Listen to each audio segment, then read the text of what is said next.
দুনিয়ার কোনো আপনজন বড় আপন নয়। আয় আল্লাহ, সব থেকে আপন হলেন আপনি। আপনার ভিতরেও তো বড় মায়া।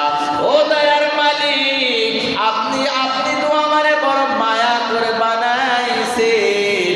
এখন আমার আপনার দিকে তাকানো ছাড়া কোনো উপায় নাই।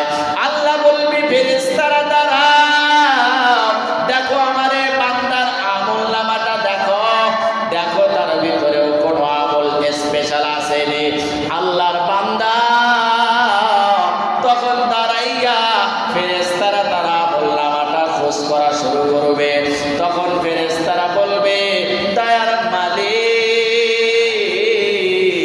আয় আল্লাহ, আপনার বান্দা বান্দির আমল নামার ভিতরেও স্পেশাল কোন আমল তো আমরা দেখতে পারি না। বলবে, দেখো আমি আল্লাহ মাঝে মাঝে এমন স্পেশাল কিছু সময় দিন তাদেরকে দিয়েছিলাম।